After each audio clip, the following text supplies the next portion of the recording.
Wrongdoing, corruption, and scandals are all things that malefactors would rather keep secret.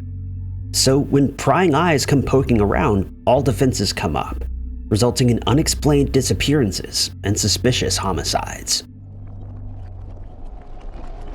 Number 10. The case of Nicholas Shadron reads like something out of a Cold War thriller novel. It's a tale complete with espionage, defection, the CIA, the KGB, and it's all wrapped together with a neat little bow of mystery. Before we can delve into the mysterious part of Shadron's life, we have to start at the beginning. In 1922, Shadron was born in the Soviet Union and would grow up to become an officer in the Soviet Navy. After joining the Navy, he received some extensive training that involved nuclear weaponry. By the age of 27, he'd be named the youngest destroyer in the fleet. 10 years later, when he was 37, Shadron found himself stationed in Poland, where he would fall in love with a Polish woman, Ewa Góra. But given that Ewa's family was anti-communist, marriage was deemed impossible. The adoration, though, was far too strong for something like politics to stand in their way. Blinded by love, Shadron would make a brash decision, one that would eventually lead to his mysterious disappearance. He decided right then and there that they were going to be defecting. The CIA ended up bringing Shadron and his beloved Ewa to the United States, where the Navy officer's information proved useful for the Office of Naval Intelligence. With his knowledge regarding the Soviet Navy, his value was immense, and he was ultimately given a new identity and permission to reside in the United States. For the next few years, Shadron would gain an MA and PhD in engineering, while Ewa opened her own dental practice. But as the years passed, the United States had a different use for the defector, and after much convincing, he agreed to become a spy. He was ultimately sent back to the Soviet Union, where he re-established his intelligence connections, but it was all being controlled by America.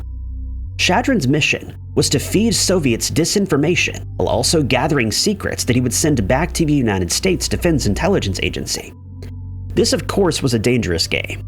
Shadron had to be delicate and ensure that the Soviets believed that they'd regained a valuable asset.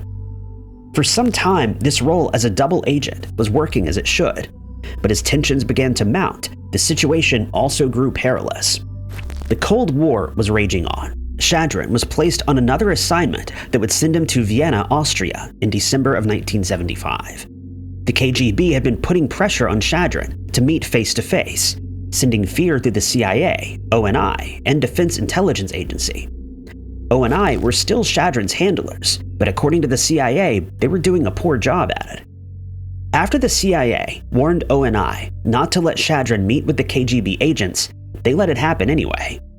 So that year, he headed to Vienna to meet up with the KGB recruiter, Igor Kochnov, and he vanished soon after, seemingly without a trace. The CIA and other US agencies became involved in the search for him, but found no evidence of his whereabouts, not even his body. Nicholas Shadron was gone.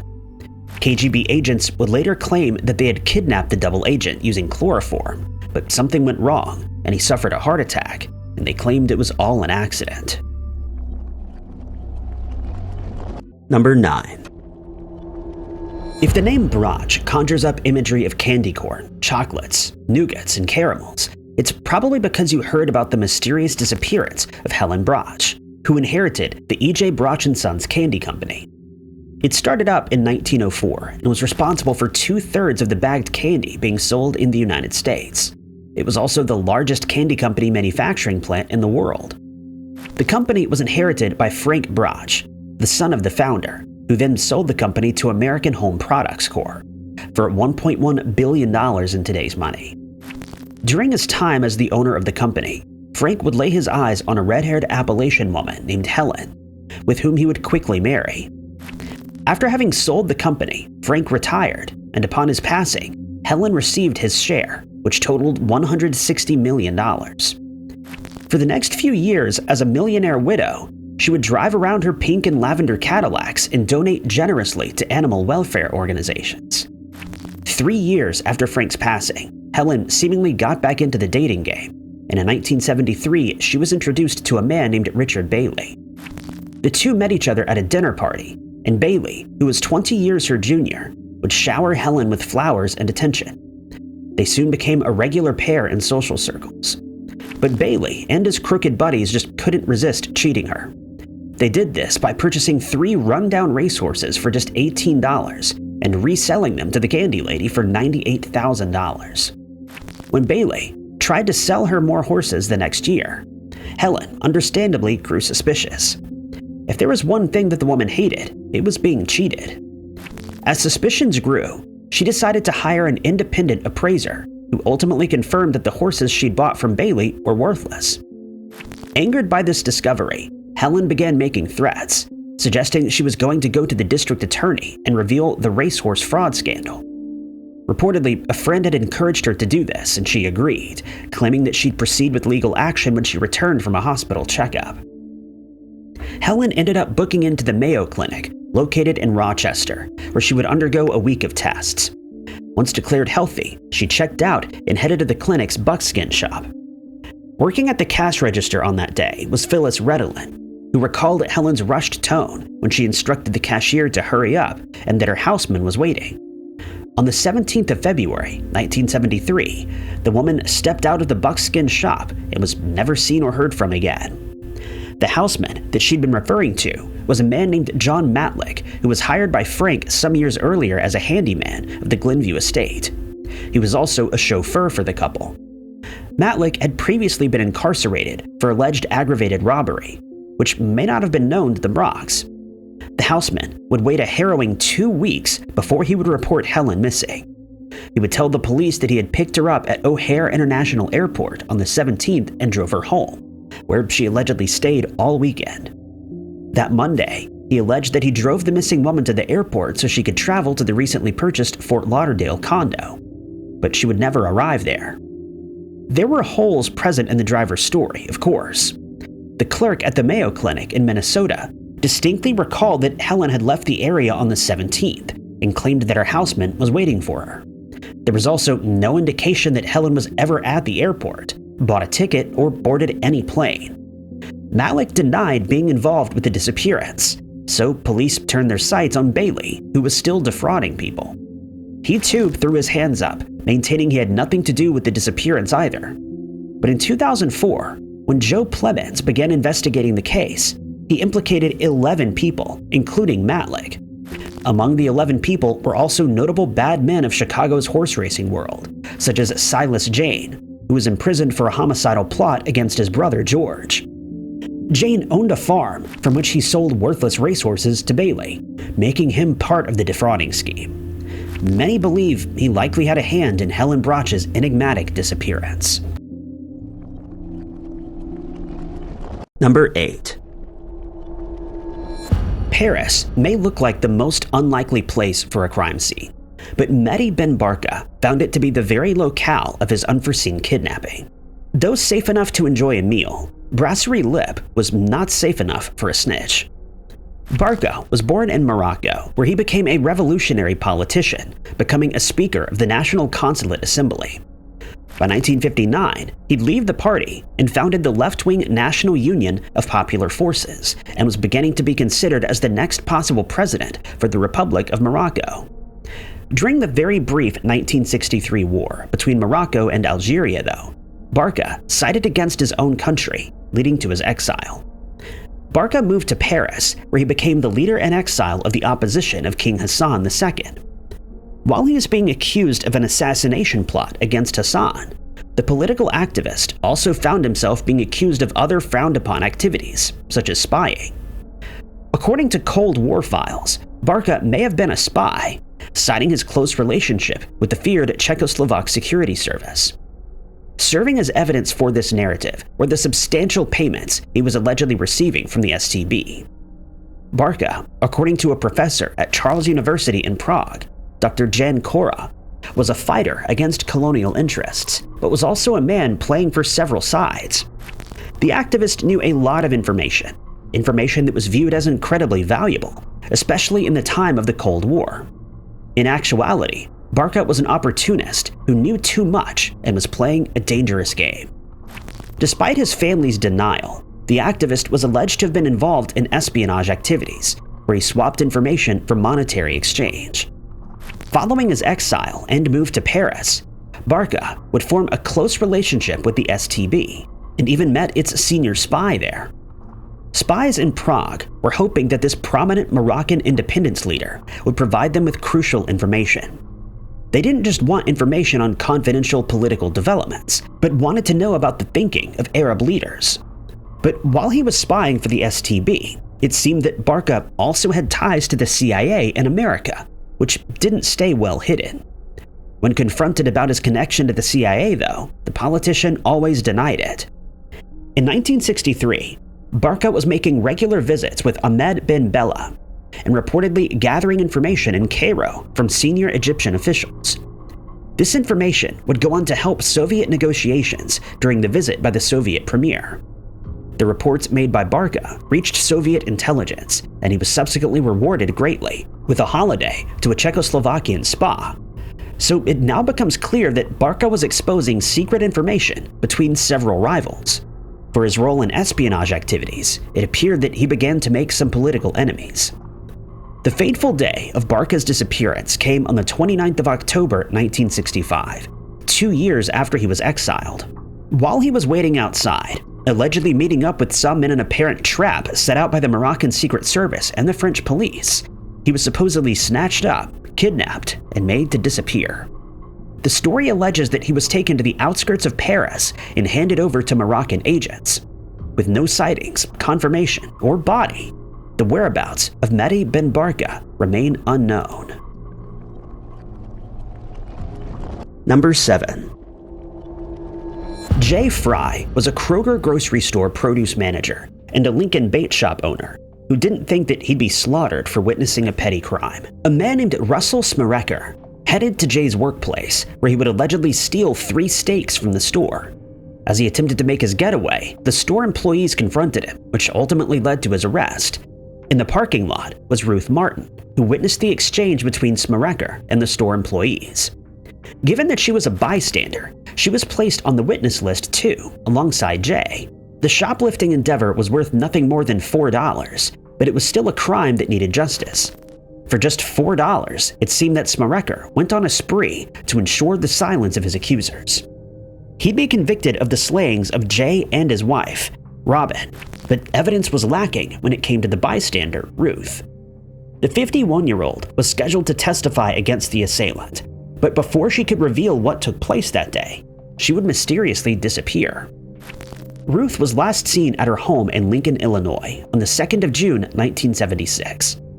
Her husband left early that morning and was the last person to see his wife. Ruth was due at work at around 9 that morning, but she never arrived there, and she was never seen or heard from again. According to a witness, her vehicle was allegedly seen driving northbound on US 66. The driver of the car couldn't be identified. 2 days would go by, with fears beginning to mount, when finally there was a break in the case. It was Ruth's abandoned vehicle left in the parking lot of the Holiday Inn of Bloomington. Ruth never checked into the inn, though. The car's one tire was flat. Staining the trunk was type A vital fluid, alleged to belong to the missing person. Authorities would also find more stains in the home garage, as well as a .22 caliber casing. Bizarrely, there were no signs of forced entry. Because Ruth was due to testify against Smerecker, who at this point was walking free, investigators believed that he may have been responsible for disappearing, just as he was responsible for the slaying of the Frys. Ruth and the Frys, though, weren't the only ones who would testify against Smerecker. A 19-year-old man by the name of Michael Mansfield was also named a witness in an unrelated incident against Smerecker, his former roommate at Lincoln College. In this case, the assailant was accused of stealing a guitar, along with 80 record albums from a girl's dormitory room. The charge would have been burglary and petty theft. Michael was named a key witness since he had his former roommate bring the stolen items back with him. Michael had hidden the objects, fearing that he'd be implicated. Just 3 weeks later, though, he testified in front of the college's board, which saw Smerecker being expelled in his sophomore year. But burglary was still a crime outside of the college, so Michael would need to testify in court too. 6 days before he could do this, though, he would also enigmatically disappear. The young man had been home from the Christmas holidays in Rolling Meadow, Illinois. He would last be seen on the 13th of December, while staying in the 3900 block of Gull Court. On the day he disappeared, Michael said that he was going to Arlington Heights to visit a friend. This came just moments before a phone call. He left his wallet behind as he departed and has never been seen or heard from again. His case tied into Ruth's and also the Fry's, implicating Smerecker in more serious crimes than just burglary, leading to his 200 to 600-year prison sentence. Michael Mansfield and Ruth Martin have never been found and remain missing to this day. Number 6. Born in 1952, Philip Taylor Kramer grew up to become the bass guitar player for the well-known rock group Iron Butterfly. In 1977, the inevitable event would happen, one that happens to all bands at some point. Iron Butterfly had broken up. Though it was a sad outcome for the rock band, Kramer found new motivations and soon obtained his engineering degree, after which he worked on the MX missile and also specialized in video compression. Eventually, he would become something of a mad yet innovative scientist who began to make some truly bizarre claims. In 1995, he claimed to have developed a formula that could instantaneously transmit matter from one point to another, similar to the Star Trek transporter. Of course, everyone was skeptical of the claim, but that didn't stop him from making continuously outlandish proclamations. Kramer maintained that the Earth was about to be consumed by a supernova, and his wife was Mother Earth. Following this exposure of the discovery of faster-than-light travel, Kramer would enigmatically vanish. It was the 12th of February, 1995, just a few short weeks after announcing his findings, that he left for the Los Angeles International Airport.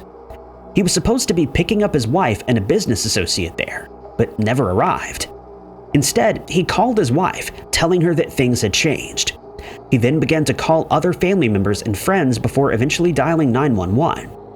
Bizarrely, that call came from the Los Angeles International Airport. During the 911 call, he reportedly told the operator that O.J. Simpson was innocent. He then hung up and disappeared. Allegedly, this statement was in reference to Kramer being required to give expert testimony regarding video footage of the homicides at the Simpson trial. The last thing that anyone heard him say was they did it. Information on what Kramer looked like began to spread far and wide as the search for him commenced. People began to come forward, claiming to have seen him, but the leads yielded no clues that could confirm his whereabouts. It wouldn't be until 4 grueling years later that there would be a break in the case. In May of 1999, Kramer's green van was found crashed at the bottom of Decker Canyon, with him inside. The remains were confirmed to be those of Kramer. While the body of the missing scientist and bass player was finally found, questions still lingered. Though the scene and bizarre behavior point to the obvious answer, many argued that something more sinister was at play here. Ron Bushy, his closest friend, remarked that someone might have held a firearm to his head and made him do it.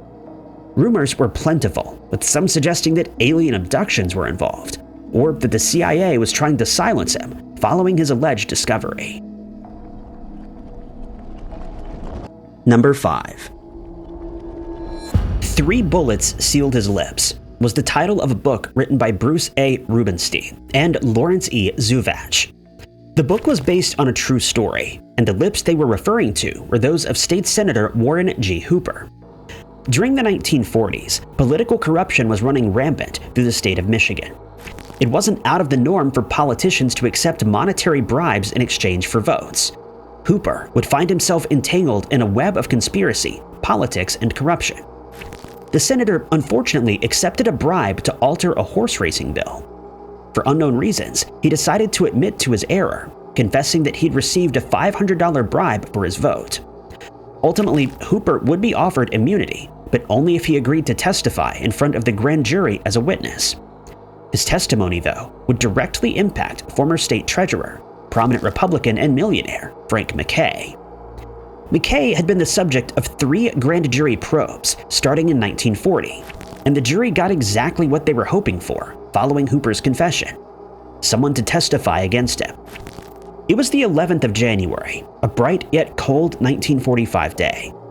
It was just 4 days short of Hooper's testimony as he drove along Highway M99 in Michigan's freshly snow-covered countryside.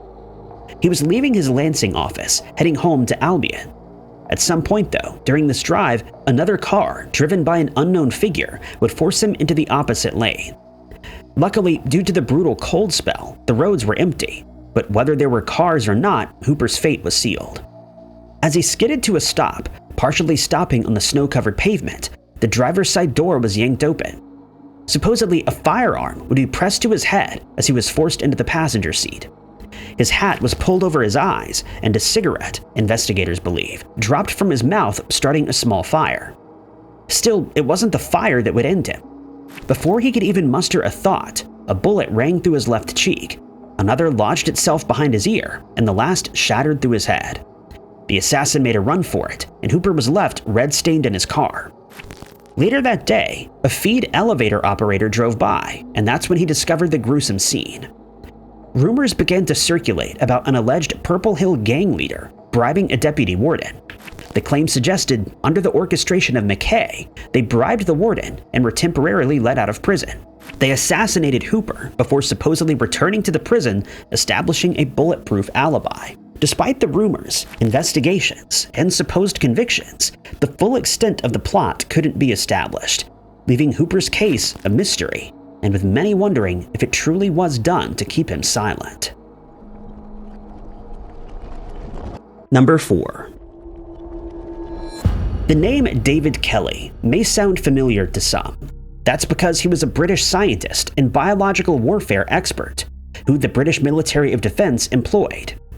Kelly was also the former United Nations weapons inspector based in Iraq. On the 20th of March in 2003, the Iraq War began. Following the initial ground attack, Kelly would become involved with an alleged team that was said to be looking for any trace of weapons of mass destruction in the country.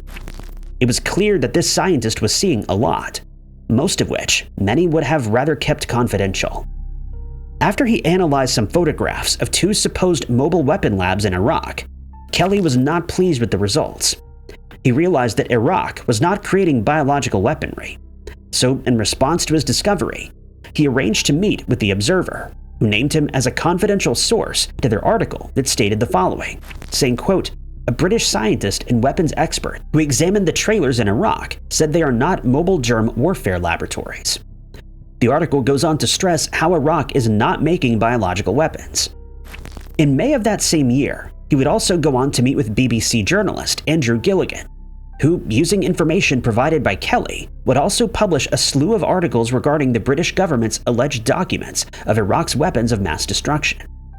In the article, he claims that the British government has enhanced or jazzed up Iraq's military capabilities in an effort to bolster its arguments regarding the war.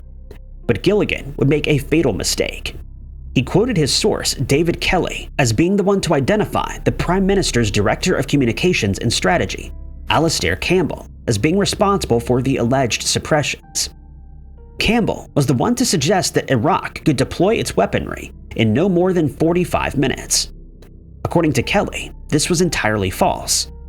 By July of that year, the weapons expert, who'd just been quoted as revealing the British government's lies, was called before the Parliamentary Foreign Affairs Committee. He would do this from home, answering the written questions from 2 MPs regarding the identity of the journalist he'd spoken with, what he spoke about, and whether or not he would need to be disciplined for it. Kelly's wife was said to be ill on that day and would spend her time in bed. At around 3 p.m. that afternoon, she would see her husband talking on the phone before going back to sleep. Kelly would then leave the house sometime after 3 p.m. and was spotted by a neighbor with whom he stopped to chat. That was the last time anyone would see him alive. 2 days would go by before anyone would find the body. It was in a woodland area of Harrowdown Hill, a mile away from his home, and an autopsy revealed 29 tablets of painkillers in his system, as well as a precise slice on his left wrist. But something was amiss. The blister packs that held the tablets didn't have Kelly's fingerprints on them, nor did the alleged sharpened blade that was used to sever his artery. An inquest into the mysterious and sinister passing was made, but in January of 2010, bizarrely, Lord Hutton requested that the files regarding Kelly's post-mortem remain secret for the next 70 years. Number 3. Investigative journalism is a career path known for its inherent dangers.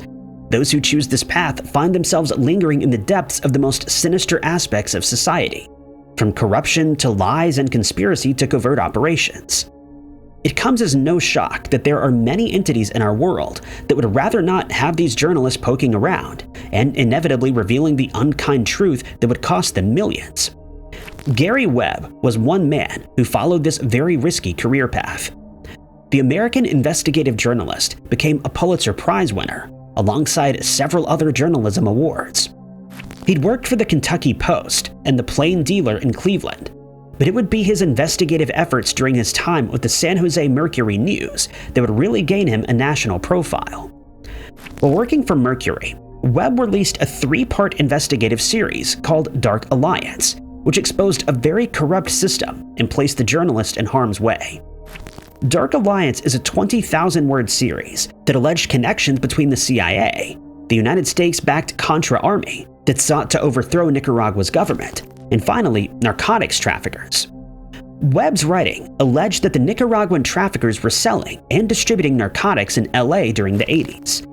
That first statement didn't seem all too bad, but then he went on to say that the profit from the contraband was used to fund the CIA-supported Nicaraguan Contras.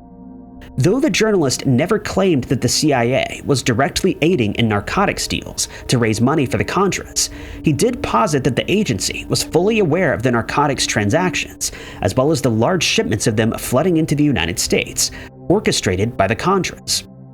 Dark Alliance allegedly became the most talked about piece in 1996, the most famous article of the decade. Of course, it could have all been conjecture, and the entities, as so named, could have turned a blind eye to an inflammatory piece. But then Webb came with evidence to support his statements. Through the Freedom of Information Act, Webb found support for his research, revealing how Nicaraguans had direct links to the CIA Contras, who supposedly smuggled narcotics into the United States. The journalist further revealed how this effort ultimately fueled the widespread narcotics epidemic that had taken the US by storm in the 1980s. Implicating yet another entity, he put forth the idea that the Reagan administration was shielding the inner-city dealers from prosecution in an effort to raise the aforementioned funds. Unsurprisingly, the research and subsequent articles fueled controversy all around the world, and Mercury News even decided to back away from it all, ending Webb's career. Then, just a year later, on the 10th of December 2004, the journalist was found deceased. He'd sustained 2 wounds to the head using a .38 caliber weapon. Gary's homicide remains a mystery today. Number 2. It was the Cold War era, where espionage was aplenty. The Soviet Union found itself often overflowing with British spies, hoping to gather enough intelligence that would allow the Soviets' enemies to gain the upper hand.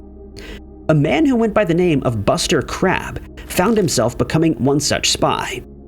He was an expert British diver and spy who worked for the Royal Navy.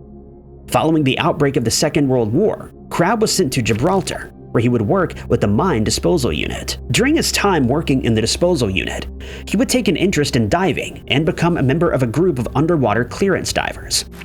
Subsequently, he was named a war hero and awarded the George Medal. In the years to follow, he continued to work as a member of an underground explosives disposal team. In 1955, Crabbe found that he was too old to continue these dives and investigations, and he subsequently retired. But he was back to being a frogman just 1 year later, when he was recruited by MI6 as a spy. The British would seek to gain some secret information on the Soviets, including what weapons they had, their ship designs, and governmental decisions.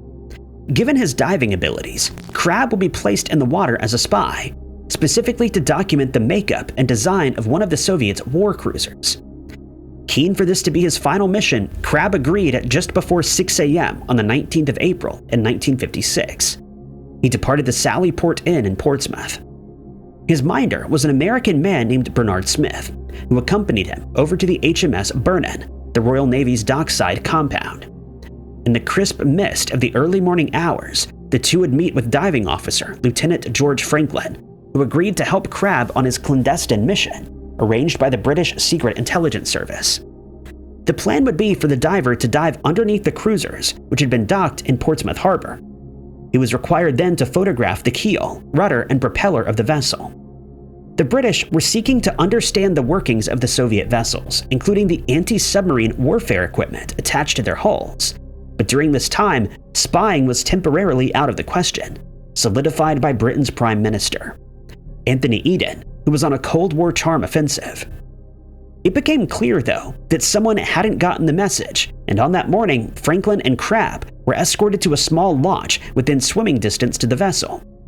Crabb settled his nerves with a cigarette before jumping into the murky waters. He surfaced 20 minutes later, complaining about the cold and the poor visibility. He asked for an extra pound of ballast and resubmerged. Franklin was still on the dock, sitting and waiting for the spy to resurface. By 9:15, though, he realized that something was wrong. 2 hours had gone by since Crabb had resubmerged, with just 90 minutes worth of oxygen in his tank. After some investigation around the harbor, Franklin aborted the mission, and Crabb was missing. Smith was alerted to the unforeseen disappearance of their spy. Instead of sounding the alarm to the police, he stayed silent. The handler headed back to the Sally Port Inn, gathering the diver's things, and left.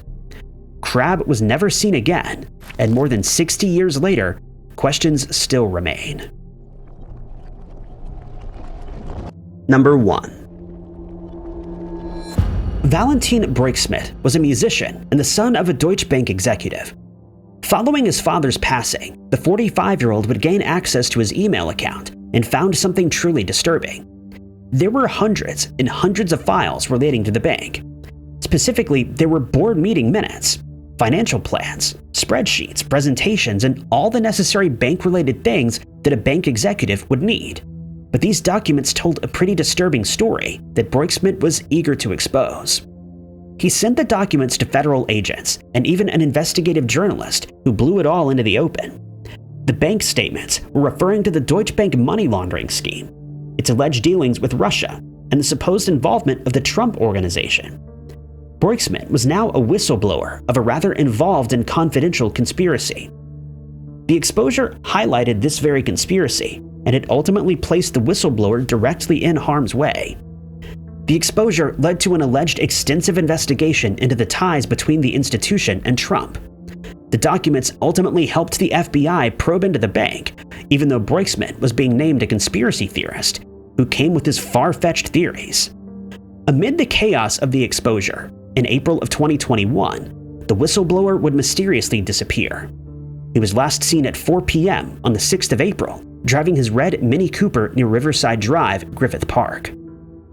The Los Angeles Police Department tried to reach out to the public for help in locating him, but no one knew where he was. Bizarrely, during the time of his disappearance, he remained in contact with family, friends, and even journalists. Mystery remained about Broiksmith's whereabouts for the next year, until April of 2022 when he was finally found. But the self-described comically terrible spy wasn't as safe as many had hoped. Instead, he was found deceased under mysterious and suspicious circumstances in the 4500 block of Multnomah Street. The Los Angeles County Medical Examiner coroner didn't list a cause of death, claiming that an investigation was ongoing, but they did suggest that they'd be doing an additional examination and toxicology testing. The results of these efforts have never been publicized, leaving Broiksmith's demise an enduring mystery, though theories would fill the gaps where answers should have been. Thank you guys so much for watching. If you liked this video, be sure to hit that like button. Also, don't forget to subscribe and click that notification bell to keep up to date with all of our future uploads. But my name is Ty Knotts, and I'll catch you guys in the next video.